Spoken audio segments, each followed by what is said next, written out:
Hey everybody. We're gonna go live, or we're live now, but we're gonna get started in just a second here. I gotta get some stuff sorted out, make sure I'm on the right audio, all that fun stuff. And I'm not, so we'll start there. Let's sort it out. Fix microphone. To go live on TikTok through their new platform, so we're gonna be trying that too. Okay, looks like audio issues fixed, so that's good. And let's see if we can we're gonna try getting both TikTok and this live simultaneously. So this might get a little interesting here. We're gonna give it a shot though. Let's see here. Source is unavailable. Okay.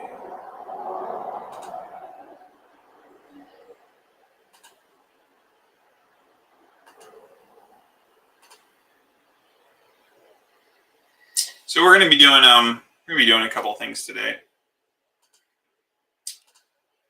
It's gonna be fun.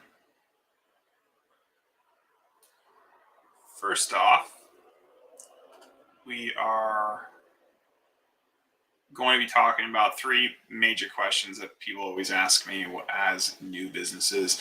And it's funny because I always like, I know these are going to be questions that I get, but sometimes they just happen in such quick succession, and I'm asked it over and over and over in such a short period of time that it made me think today. I was like, well, I just should answer them. I should just instead of just like piecemealing these answers to the different people, I should just put them all together, and that's what we're gonna do today. So as soon as I can get this TikTok thing sorted out, which was working, of course, it's working perfectly, and then I'm about to go live, or I'm about to click the button, and it all gets a little wonky on me. But let's see here. Go there.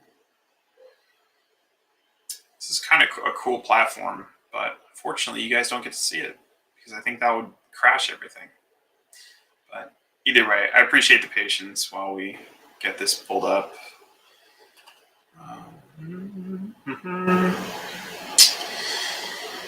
So three big questions that we're going to answer are, first, how do you know what people want to buy? The second is going to be, oh God, I just forgot my questions. I remember the first and the third one because they were the ones that I just answered. Oh, what kind of content should you create to sell them? And then how do I look better on camera? How do I not look like a nervous Nelly when I get online? And we're going to cover all those. So nothing to worry about. I'm really excited to cover some of this stuff because I think, being on camera holds a lot of people back. It really, it's a shame that it does, but it's just nerve-wracking for a lot of people. I think a lot of people think about potentially going and doing something like this, and it freaks them out to no end, and they just can't even wrap their head around potentially doing something like this. And that's a shame because it's really not that hard to do when you get over the initial anxiety of it. And it's not that the anxiety of being on camera ever really goes away. It's just that you kind of deal with it differently. And so with that, now I'm getting anxious because this isn't working right. And it's like, of course, it was perfect 5 minutes ago. And I went to get a drink and I came back and none of it's working. So it's like, I can't get a break. Can't get a break at all. All right, let's try this. Change this. Change this back. Apply. I gotta go check you guys. I hope this isn't messing up what you guys are seeing. There we go. Okay, now we're back. There we are. Okay. Easy peasy. Okay. Cool. So we can go back now and click the go live button, and hopefully all the wheels don't just go rattling right off here. And if they do, well, maybe it just wasn't meant to be. Maybe I'll have to go live later on TikTok and do the same thing over. We'll see.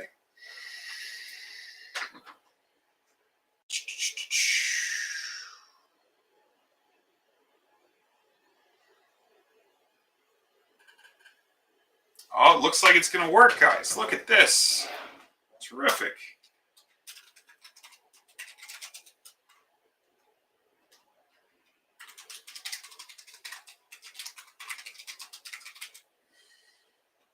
Okay. Got it. Okay.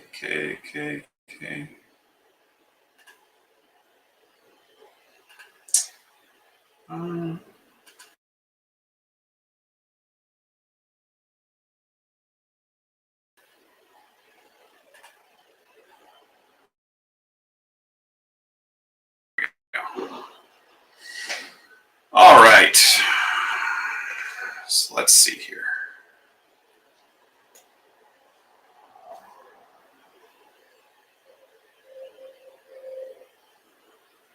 I think it's live. It's funny. It doesn't really tell you that you're live. I think I'm live. I'm just going to go with it. Yeah. Okay. Very cool. So we will assume it's live. So anyway, welcome everybody. If you've been hanging out with me while I've been tinkering with TikTok Live Studio trying to get to work, I appreciate the patience. Today I've got something interesting. We got 3 questions that I get all the time. It is, how do I know what my audience wants to buy? Once I know what my audience wants to buy, how do I create content that then supports me wanting to sell the thing they want to buy? And if I am going to go and create all this content, how do I do it in a way that doesn't make me nervous? And that's really it. Those are the 3 big things that people struggle with. And in all honesty, that seems to be the thing that holds a lot of people back from really going out there and seizing the day, as I say, right? It stops them from going out and becoming all that they can be in their business and professionally. So we're going to break that down. So the first question is actually the easiest, but it's actually the wrong question to ask, because what the audience buys, that's a huge question. I mean, say your audience is single moms, right? Well, single moms buy a lot of things. They buy diapers, they buy dinners, they buy milk at the grocery store, they buy self-improvement products, they buy weight loss products, they buy educational stuff for their kids. So it's not about what they want to buy. What it really comes down to is, how can you help them? And that's where you really should start your thinking. There's a workflow I want you to kind of think of in your mind, right? And so it goes a little bit like this. So let's see, we'll get this. Let's just change this to be a marker real quick, make it a little bit easier to diagram this. So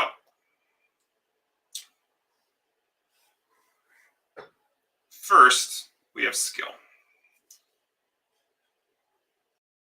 Then we have pain. And last, we have the audience. And so, let me just get back over here.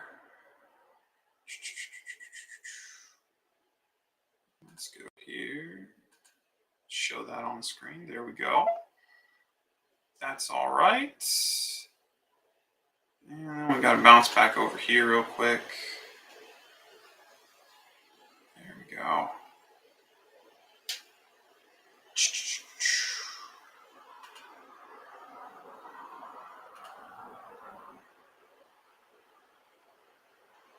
starting to think maybe maybe this computer is not capable of doing both at once. Yeah, that's a bummer. Well, is it running? Is it going? Let's see. Sorry, guys. I appreciate your patience while we work this out. I think what it's going to come down to, it's funny. It's not saying like my computer's bogged down or anything. It's just kind of acting like maybe the software is not really stable for the TikTok. So I'll have to do a different. I'll just do the stream twice, I guess. That's what I'll do. I'll just kill this and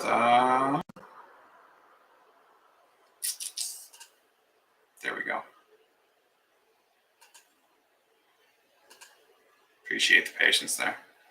All right, so we have skill, pain, and oh, hey Scott, perfect. All right, so we have skill, pain, and audience. The first thing you have to think about are what are the skills you have, right? These could be anything from like systematic skills that you've learned over a number of years.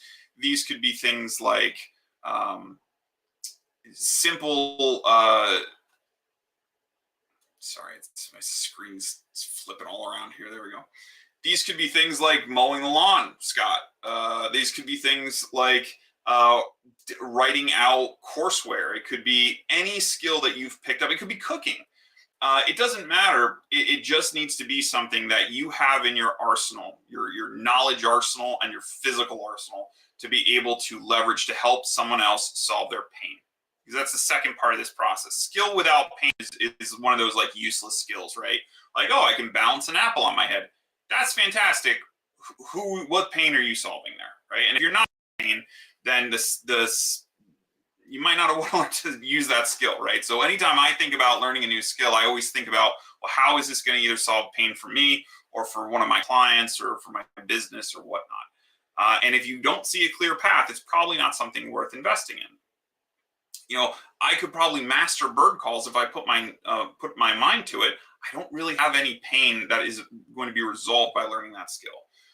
Once you understand how your skill relates to that pain, then you have to think about who has that pain, and that becomes your audience. So let's just look at it from a really easy example. Say for an accountant, their skill is bookkeeping. Great, easy enough. Well, what the skill of bookkeeping, what pain does that solve? Well, it solves the pain of disorganization, of tax preparation, of not knowing, how well you're doing financially. It's just there's a multitude of pain points that simple act of going and keeping your books clean solves, right? But now we have to think, well, who suffers the most pain? Well, I'll tell you what, it's not 9-to-5ers, right? 9-to-5ers probably don't need help with their books. They might. Some people might have, need help with it, but most of the people that are going to need their books are business owners. So immediately we're narrowing that audience down to, okay, so here's the people with the pain. What is the main group they all belong to? Well, they all tend to be business owners, so that's now our audience. Once we understand this, now we understand what we can sell them. Well, the accountant who is good at bookkeeping, that bookkeeping solves all of those pains we talked about. Here's the person we're selling to. It's reversing the problem.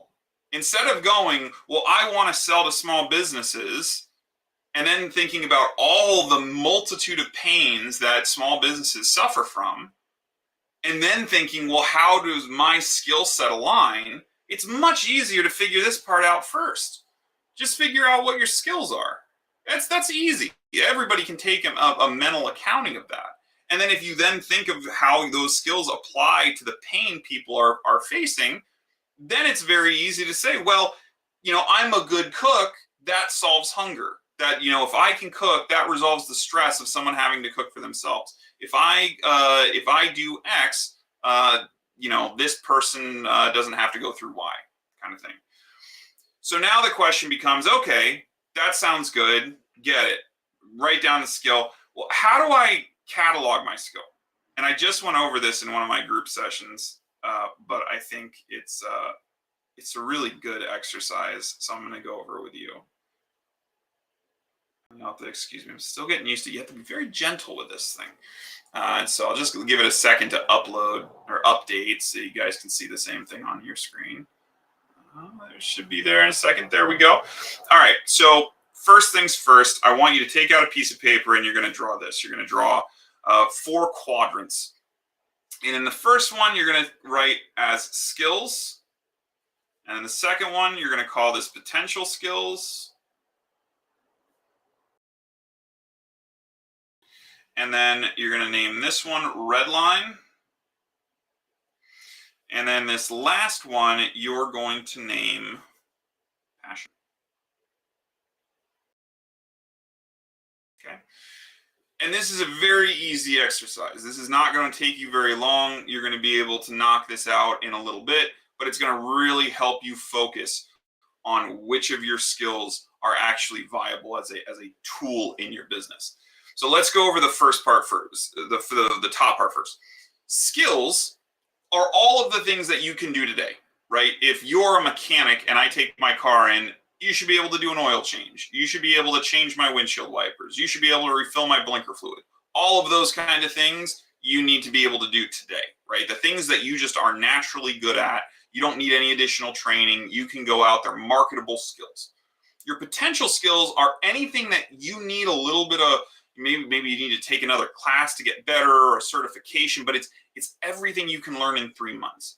And the reason we pick 3 months and not 6 months or a year is because amazing transformation is possible in the course of a year, right? You could completely change your life, right? You could drop everything you're doing and a year from now be a successful real estate agent if you're not a real estate agent currently. Anything's possible in a long time frame, but we don't want to look at that because we want to focus on what are the assets we have now and what are the assets that are near developed. What are the things that if we just took one more class in it, if we just did a little bit more research onto it, if we just got that certification, we'd be really, really solid, and that would add to our list of skills. So you list out your skills, you list out your potential skills. This area is really important. The red line, these are the things you don't want to do, right? It could be, I don't want to deal with the general public. I don't want to do customer service. I don't want to say you're really good at cooking, but one of your red lines is I don't like cooking for other people or in other people's kitchens. Well, that's really important because even though you have that skill, it doesn't mean you can leverage that skill.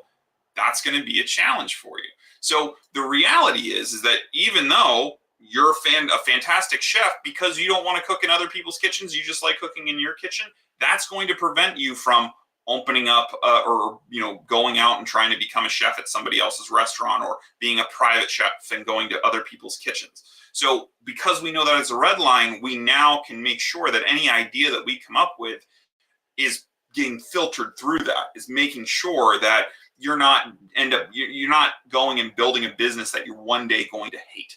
And so that's really the purpose of red line, is to catch all those things that, I'm not going to do this, right? I'm not going to work for these type of people. I'm not going to serve this type of food. I'm not going to, give this away for free, whatever it is. So those are your red lines. The last quadrant is your most important, but it's also the one you should do the last. And it's your passion. Starting a business is the kind of endeavor that you are going to have a lot of crappy days. It's natural. It's part of business.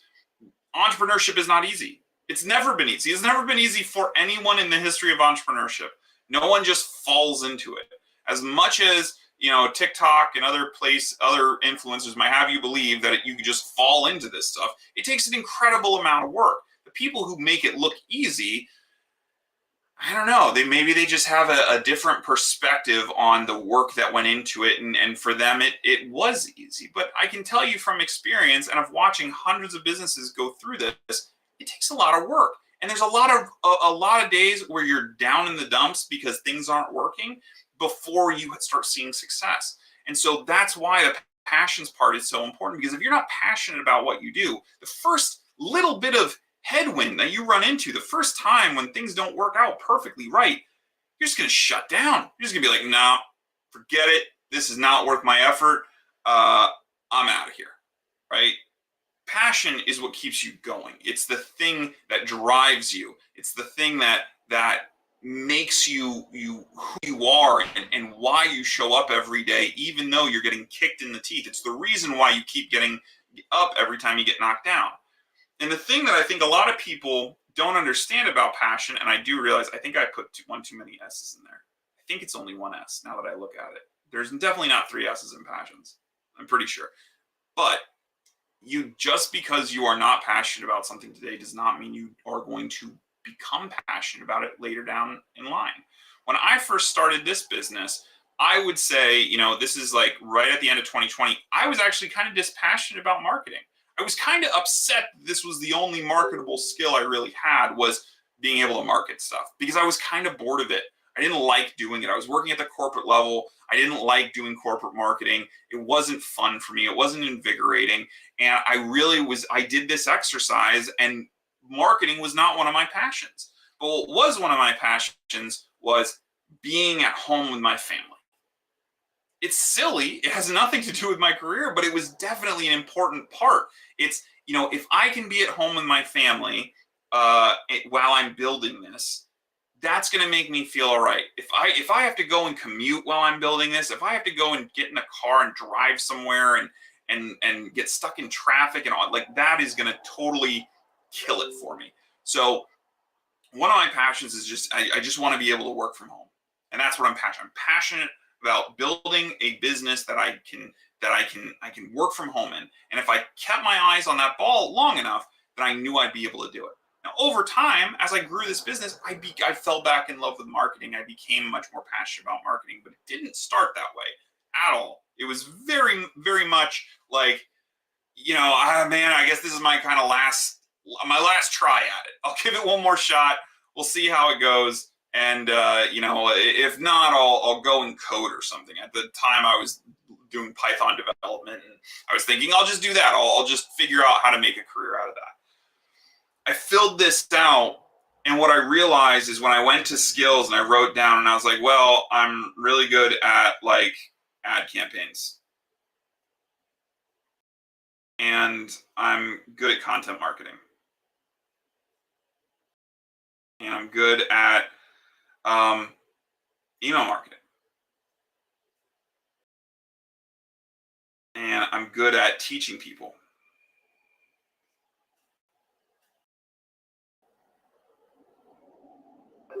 And what I'm not good at right now, and again, this is back 5-6 years ago, is like, I'm not really good at sales. I don't really understand that. I'm not really good at lead gen. I don't really understand that, because again, I'm coming from the corporate world, so that's all being dealt with on other people's desks. I'm not really worried about. I'm just worried about running ads, doing content marketing, email. Like I'm that's my big focus.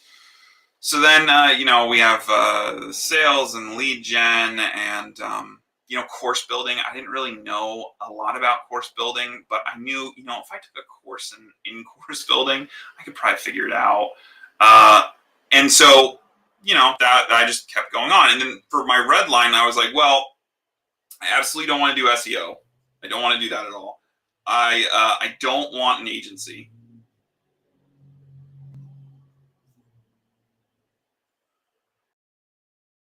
We'll talk about how your red lines change over time in a minute.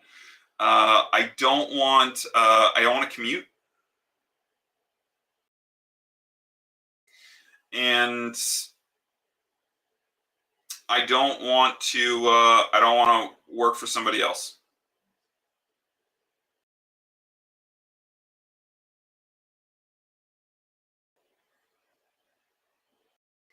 Right? And then for my passions, like I said, it was being at home, visiting national parks, brewing beer, teaching, and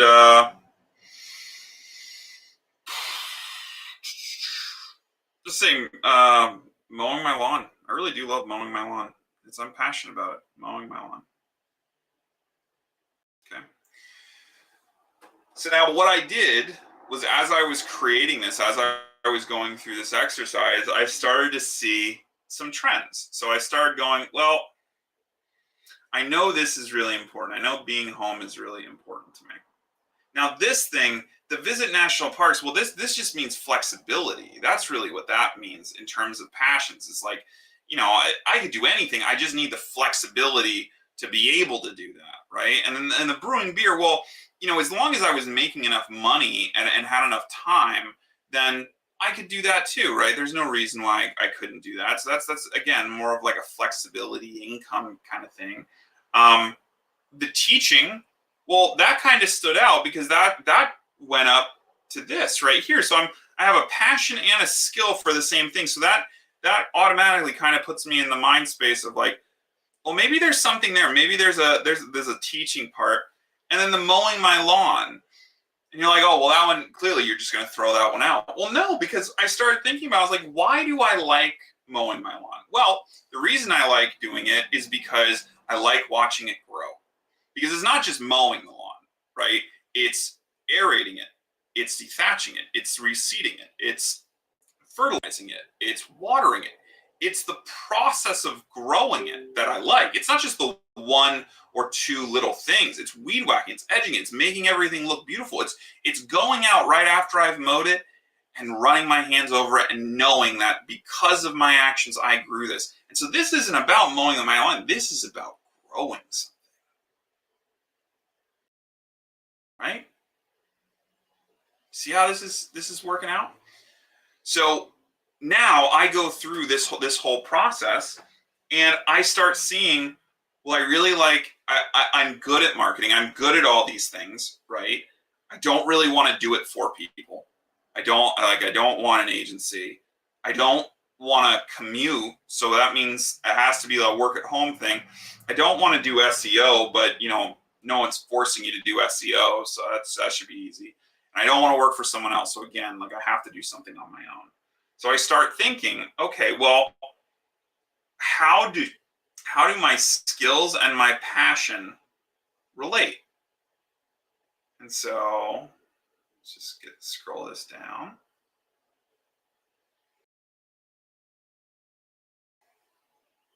So now we're going back to that same drawing we did a minute ago, right? So we have skills. And then we have pain. And then we have audience.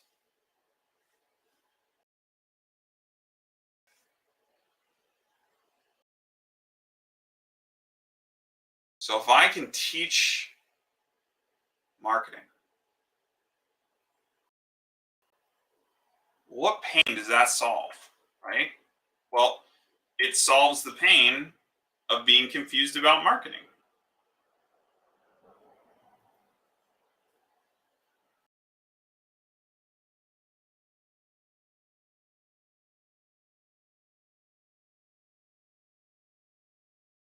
It's easy enough, right? So, who is the most confused about their marketing? Who needs the most clarity? Small business owners. So now all I have to do is, this isn't a workflow. What it really is an equation. And at the end, you have your offer. That's it. It's just the things you're good at. How do they solve a pain? And then who has that pain? And when you answer those three questions, you're left with an offer. You're left with a thing that solves a problem for somebody that you can guarantee you can solve the pain because you're skilled enough to solve the pain. It's that easy, right? So that's the first thing, is when you ask, what do people want to buy? What does my audience want to buy? How do I figure out what to sell? This is what you gotta think about, right? Don't think about it as just like pulling a product or pulling a service or looking at what someone else does. Really go down and do the research. One of the best things I ever did was do the research into my audience and figure out what their big pains are. because the pain is where all the money is. The pain, the treatment is where the money is. If you can figure out what people are going through, if you can figure out their pain, the money is out there. The money is easy to get. Okay, so one more thing before we move on to our next point. And this is something that does admittedly drive me a little nuts. People always say that this idea of, what would you do if money was no object? And that's what you should do. This is the silliest advice you'll ever receive. Because the idea is, oh, well, what are you do something you're passionate about? But here's the problem. You know what I would do if money was no object? I would sit at home and read books in my pajamas, or play video games, or like play with my daughter all day, or just like eat food, the best food in the world. Like, none of that is someone's going to pay me to do. No one is going to pay me to sit on my couch and eat spring rolls. It's just not going to happen. Now, if I'm in the mindset of, well, what would I do if I didn't have to make money? Those are the kind of ideas you're going to come up with. You're going to be like, oh, well, you know what? I would knit every day. Okay, that's fine. But how are you going to turn that into business? You're going to knit everything by hand? Or are you going to design patterns? And now all of a sudden that nice, comfortable thing that you're thinking about, well, man, if money was no object, I would do this. Now when you put the surroundings of a business around it, it looks terrible. So this is the wrong question entirely. Don't ask yourself this. And whenever anyone asks you, tell them they're asking the wrong question. Or you can say, I told you. What you really need to ask, here is a weird bump that I'm trying to get over here. Sorry. There we go. What you really need to ask, the big question, the $1 million question, is what could, or I'm sorry, I forgot a word in there. Let's see. What else could you do to make a living? That is the right question to ask. Because what this question does is make you focus on what marketable skill you have. What is the thing that you can bring to the market and trade for money so that you can sit on the couch and eat spring rolls? Which, by the way, if you haven't ever tried, I highly recommend. It's a nice way to spend a Saturday. But it doesn't make you money. The thing that you need to focus on is, with all these skills that you have, how can you leverage those skills into a marketable business, a marketable offer, a way to help other people get out of the pain they're in. Once you figure that out, now you know what to sell. So let's go to number 2. So the second question that came up recently, I'm going to try to scroll up here. There we go. Second question that came up, there we go, came up recently was, okay, so I figured out the thing. I figured out what I want to do, but I don't know how to promote it. I don't know what kind of content I should put up there, and should I be doing long content or short content? I don't want to give away all my secrets. But I also know that I have to kind of be out there, and people have to like see me and know that I'm an expert in this field in order for me to sell anything. And I'm stuck, right?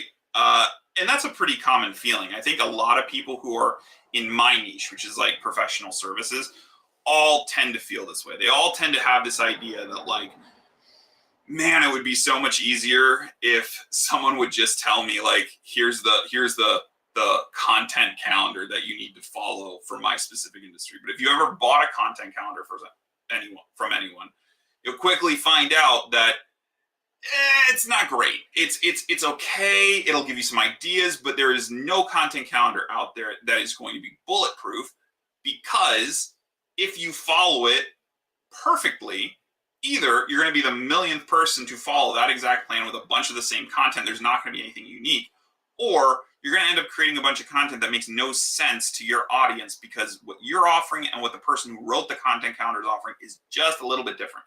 They're going after a different audience, a different pain point, what have you. And so a lot of people struggle with this when they get to the point of content marketing. And I will put a giant, 42-point asterisk on this. I don't recommend content marketing until you have your offer ad done and validated. So that means you've written your offer ad, you've run it, you've closed business based on it, right? Over sales calls, over, a landing page, whatever vehicle you choose. I like sales calls to start. Whatever vehicle you chose, did you close business on it? And once you close business on it, then you can build out the rest of this stuff. But until you do that, it could be a waste. You might spend a lot of time doing a lot of work for not a lot of return. So that's my caveat. But let's pretend you've already validated your offer. You know it's a winner. You know this is your topic. You know, the big problem you're solving for people. Okay, how do I figure out content? Content is a very easy formula. So we're going to have levels of free content based on the time it takes and the pain it takes to solve it. So we're going to have two scales here. We're going to have the pain scale, and we're going to have the content scale. And the pain scale goes from high to low. And the content scale goes from long to short. That's easy enough, right? You can memorize that. I'm going to erase this big giant asterisk because it's annoying me. There you go. Cool. So what I want you to think about is when you're thinking about those pain points, because again, that's what we sell. We sell solutions to pain every single time. That's the only thing you need to worry about, is how am I solving someone's pain? If you can solve their pain, you'll make money. So we're solving their pain. People have degrees of pain, right? If I go and rub my hand across an unsanded piece of wood and I get a splinter, that's a little pain, right? If I fall out my window and break my back, bigger pain, right? If a comet hits me, even bigger pain. There's levels to pain. That's the point. And so what we need to know is we need to know where on this chart do those pains fit, because that's going to determine how long of content we need to produce to solve the pain. So let's keep going with the accountant offer, because I don't want to do I do the marketing thing and people say, well, that's great, it works for you, but it doesn't work for my business. So let's do the accountant, and then we'll show you how to translate that. So the first thing is with an accountant is reading your reports. If you're a business owner and you don't have a finance background and you have a bookkeeper and they're sending you reports and you're looking at them and you're like, I don't really know what I'm looking at here, right? That's a little pain, right? It doesn't really, it's important. Like, you should know how to read those reports.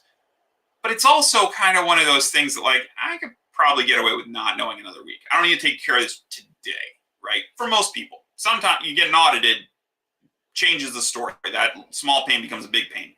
But for right now, let's say we're just going to do reading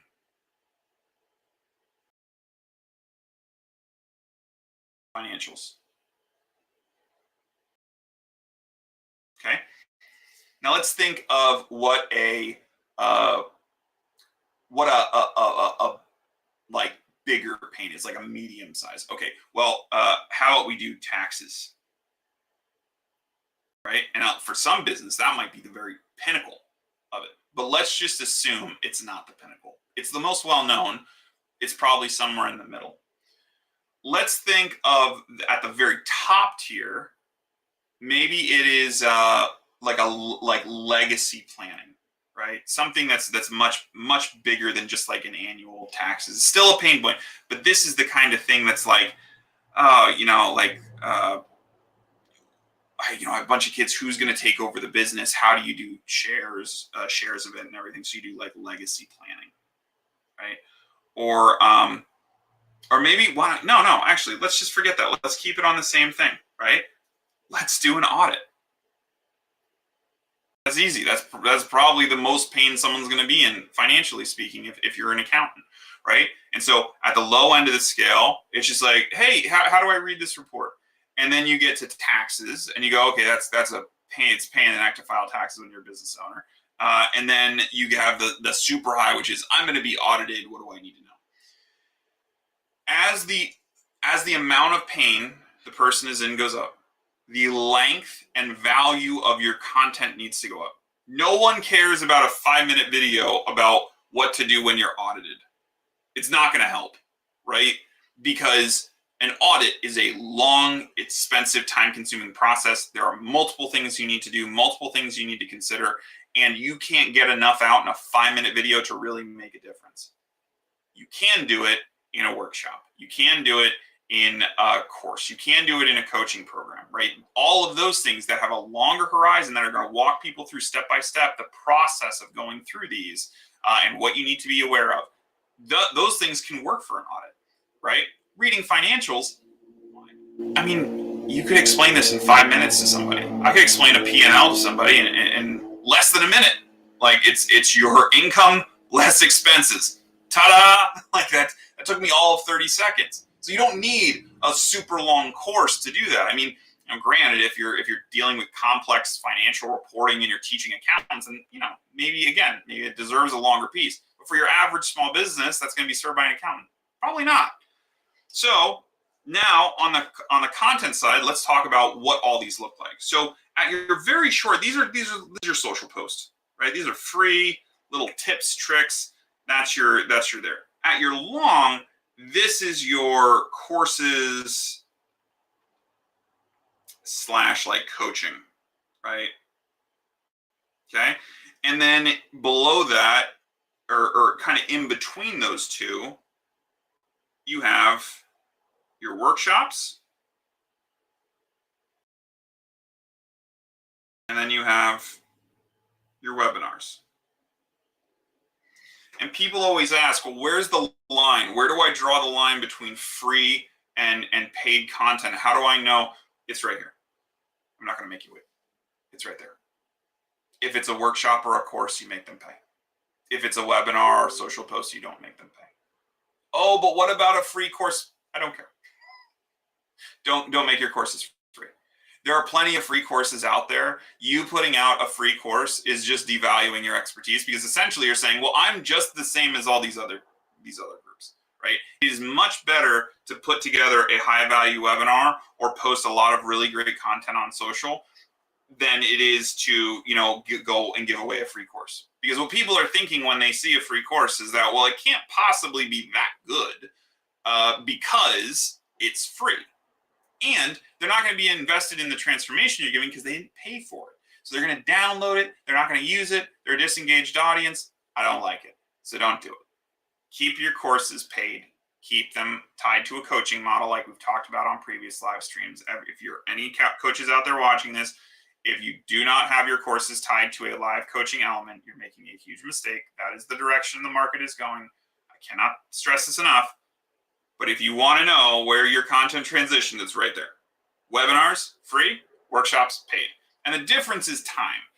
A webinar may go up to like 2 hours. Like if you're following the perfect webinar model, I think he goes like 2 or 3 hours. A workshop is going to start at 2 or 3 hours. So and the big difference is that webinars are still informational products. They're still teaching you. They're not teaching you how to implement. There's still a sales mechanism there. That's like, hey, if you want to implement this, then take our workshop, take our course, take our coaching program, whatever. It's a sales component. Whereas a workshop, they're paying for, so you're teaching them how to implement. You're going through this step by, you're going to click on this, and then you're going to click on, here's how you do the ads, and so on and so forth. So a workshop, because you're charging for it, it's naturally a higher value proposition, and you can invest more time into it than you can social media content or anything. So that's how it breaks out. So there's no like secret to this in terms of like the type of content that you should post. How-to content goes great. Case study content goes great. Does well. Sorry, goes well. Behind the scenes stuff does well. Anything can do well as long as you're focused on the pain. That's all you have to focus on. Just focus on the pain, and everything else will follow. So this live stream, for example, the reason I'm focusing on this is because I get these questions. Right? These are the three questions I get asked all the time. There is an informational deficit there. So why am I doing this? To correct the deficit. Why am I offering this for free in this format versus inside my coaching program? Two reasons. One, because the individual pieces relatively short, right? Like I did 30 minutes on the other one. I did like 15 minutes on this one. Not really long enough for a webinar, not really long enough for a workshop. I could put this stuff together and do a workshop, but then I'd have to go and build a workshop, and I got other priorities. So why not just go out there and use this as a way for people who are interested in my coaching program to see, oh, this is what he teaches. This is his philosophy. Here's how he breaks this stuff down. I like learning from this guy. I'm going to go buy his products, right? So when I'm looking at that pain, I'm saying, well, there's an information deficit. That's what I'm going to solve. People have these questions. That's what I'm going to solve. And then I go from there. Same thing with all of these. Now, I'm still experimenting. I'm not perfect. I don't always come to these with like, well, what is the clear pain? Sometimes I just show up and go, this seems fun. Let's do this, right? So I'm not saying all of your content needs to hyper-fixate on what their pain is. Sometimes you can just do fun stuff. Sometimes you can just do a TikTok dance, and that's cool too. I'm just saying, if you have the question, here's the answer. Here's the stuff you need to do. If you're concerned about it, here's what you need to focus on. All right, so that's it. 15 minutes on that, done. If you got any questions, I'm just gonna go check. TikTok, it says it's still streaming, so I have no idea if it is or not. I'm just gonna go see if it actually is. Let's see. Yeah. Maybe. I don't know. I have no idea. Oh, either way, we're going to move on next to the third and most pressing question I get, and this is something that is honestly, it's probably one of the biggest questions I get, and it's, you're so comfortable on camera. I could never be that comfortable. You must have a lot of like stage experience, or you must have been an actor, or you must have been a performer. No, I'm not. I'm a huge introvert. Like, I know that doesn't seem like feasible for what my position is and what I do for a living. This is the least natural thing at all. I swear every time I do one of these, I have like an out of body experience where I'm like watching myself do it and going like, why are you doing that? It's crazy how little you actually need to have that natural performer's ability to be comfortable on camera. And I'll give you the down and dirty secret of how this stuff works, because it's really not rocket science. There's two elements to being on stage live, or I wouldn't even say live. We'll just say being on camera, period. So the first is you need to have confidence in your skill and ability. That's huge. If you're not confident in what you're talking about, if you don't know what you're talking about, if you can't, just sit down and talk about a topic for 5 or 10 minutes at a time, you're going to be nervous. And when you turn that camera on, you're going to feel like you're unprepared, because you are. So what I always tell people when they're first starting out is like, don't fear the teleprompter. Teleprompters are your friend. They're your best buddy. Like, go and get one. Get Big View. Big View is fantastic. I have Big View. It might still be on AppSumo. I think it actually expired yesterday, but if you missed it, sorry. But Big View is unbelievably cool tool. I use it for all of my scripted videos. I don't use it for stuff like this, but anytime that I need to like do an ad or anything, an ad read, I use it. I recommend it to all my clients. Go get that, download it, and then write a script. Write if your pain point that you're trying to solve in your social posts are 10 ways to tell if you're CFO is embezzling money. Like, that's actually that is a very much a like higher on the pain scale than probably a social post. But like, say it's a 10 things to think about before choosing a payroll provider, right? That's a very low pain, right? If someone's kind of shopping around, they're probably not going to make a decision today. They're doing some research. So say that's the topic you're going to go for is that. Then just go to ChatGPT, say what are 10 things a business owner should consider before doing this, and it's before picking a payroll company. And then go and review it and see, well, is there anything I would add based on my experience? Is there anything that, it missed or got wrong? Tell it to rewrite it as a script for a short video. You can even specify how long you want the video to be.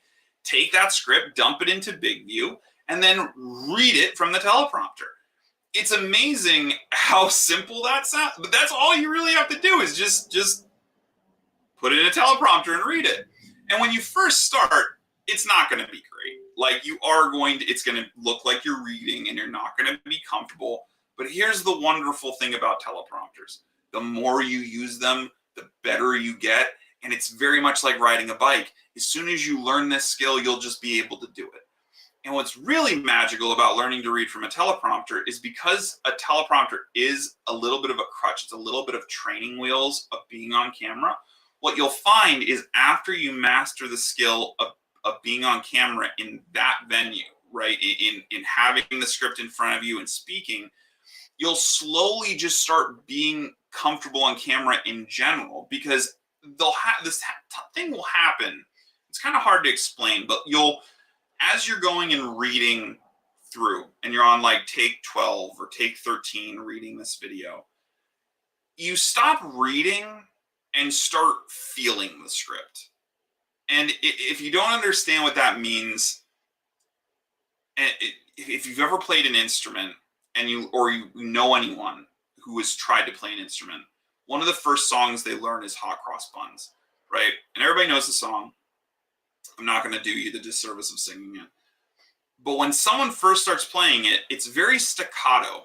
The neighbor kid was learning trumpet one year and he was playing Hot Cross Buns. And that's where I got this idea from initially, because at the same time, I was going through and trying to record an ad, which, by the way, if you ever notice a trumpet in the background of it in my ads, that's where it comes from. But I was trying to record this ad and I was listening to him and then I was listening to how I was reading and I was like, oh, same. Like you're reading it verbatim, and so it sounds like you're reading it. You're reading quarter note, half note, right, or whatever it is. And so you're playing it quarter note, half note. There's no feeling. It feels like you're reading it. What happens is after he played for a while, he started getting a little more jazzy with it. He started getting looser with it. He remembered how to play the song. And so a week later he was playing it and he sounded way better. And a week later he was playing, he sounded way better, and he would get better and better and better. The nice part is that unlike a musical instrument where you have to learn the fingerings and how to hold it and how to blow, and there's a million different variables you have to control for, reading a script is easy. It's just reading. It's just the words come up and you read them. And so the more you read them, you'll quickly become very accustomed to, okay, this is the script, here's the lines, here's how I would say them, here's the parts I pause, here's the parts I make a funny face, or I shrug my shoulders, or whatever gestures you want to kind of interject in there. And soon, it's less like you're reading it note for note, and it's more like you're reading it as cue cards. As you're not really, you know the script, you're just using it to kind of keep you on track. And then a really fascinating thing will start happening where you'll start improving in the middle of that, because you've gotten so confident in that message that you'll just be like, oh, you know what? I forgot to put this in the script. I'm just going to run this in real quick and then come right back to the script.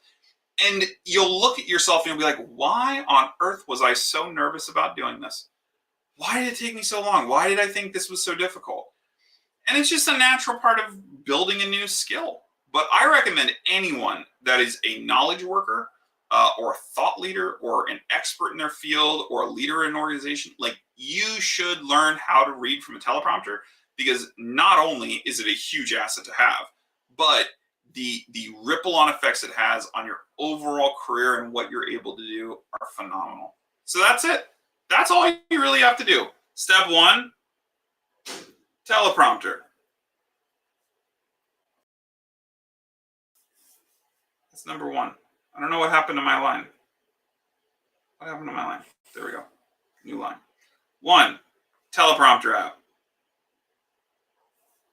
Two, ChatGPT script.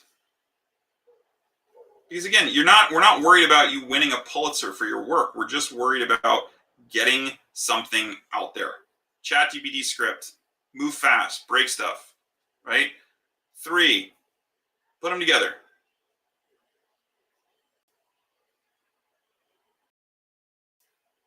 Four, practice.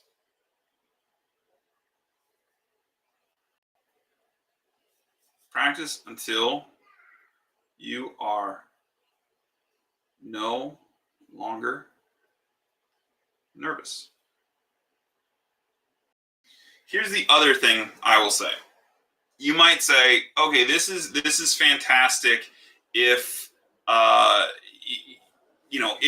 if you're in a situation where the anxiety is you're just trying to get over being alone by yourself on camera, but I need to speak on stage, or I need to do podcasts, or I want to participate in group webinars, and I'm worried about it in the context of being with other people and looking stupid, or having to do things that don't involve a teleprompter. That just, okay, fair enough. Then it becomes exposure therapy. You just got to do it enough. That's it. Like I when I first started, I remember the first time anyone ever asked me for an interview, and it was this guy named, oh God, what was his name? He runs Do It Marketing. He's if you can go look him up, he's a nice guy. I had a really good conversation. I was consulting for a company at the time, and they had told me recently that I couldn't talk about them. And so he wanted to interview me, I think, about the company, and then I told him I couldn't talk about it. And he's like, oh, well, what can you talk about? And I came up with some stuff off the top of my head, and he's like, yeah, okay, yeah, we could do that. And I do the interview. I think it's still on my website. If you scroll back far enough, you probably can find it. And it was fine. It wasn't bad at all. I don't remember anything that was in it, but I was like, oh wow, that was not nearly as bad as I thought it was going to be. Before it, though, if you would have asked me how I was feeling 5 minutes before, man, I kicked my wife out of the house. I was so nervous. I was like, oh my gosh, I'm going to look so foolish. What if people see this? And you know what? You just go through it, and on the other end, you look back and you're like, that's not that bad. I could do that again. And so just exposing yourself to these new environments, these new things, often that's all you need. You just need to get out there. You just need to stop being so worried about yourself and how people think of you. No one cares. It's like that scene in Jurassic Park, right, where the what is his name from Seinfeld? Newman from, I forget, that poor guy's just going to be Newman for the rest of his life in my brain, but Newman from Seinfeld's meeting with a bad guy that's buying the dino eggs, right? And he sits down, and the bad guy's trying to be all secretive, and he's like, Dodson here. Like, no one cares. It's the same thing. No one cares if you do well or do poorly. Not as much as you do. Now, it's a little different if you're on stage and people are paying you, right? Or you're a performer, you're Britney Spears, and you go out and cancel a show and people paid their good money for it. Yeah, then there's a little bit of added pressure. But not when you're first starting out. When you're first starting out, you have one bad podcast, the world will forget about it, right? Most podcasters, if you're really worried about it, you'll be like, can we record that again? I was just so nervous, and I said some things wrong, and I just want to redo it. And they'll let you do it.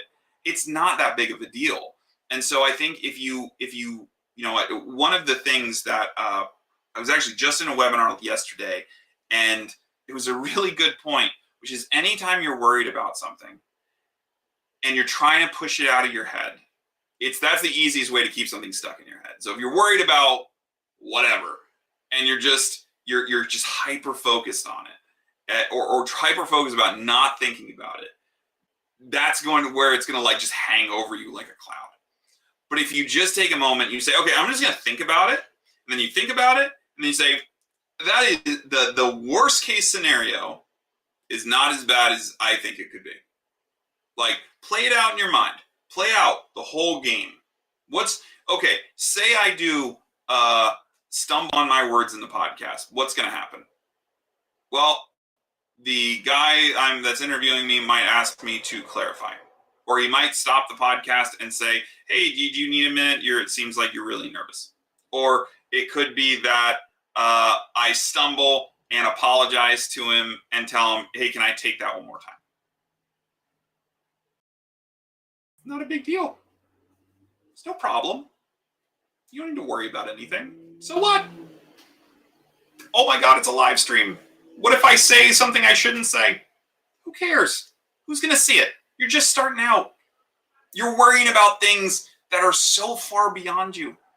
Like, you think Mr. Beast doesn't have 1 or 2 embarrassing videos he's not proud of? You think, the guys on Shark Tank don't have a PowerPoint floating around there that they're like, talking about a company that went under, that they're not a little bit on? Or just like one of the companies they funded on Shark Tank that didn't make it? You think the guy at Bar Rescue, whatever his name is worried that some of the bars he helps go and fail? No. He's made his money. They've made their money. They've made their success. They have a track record of success behind them. It doesn't matter. Your little tiny failures that you obsess over mean nothing in the grand scheme of things.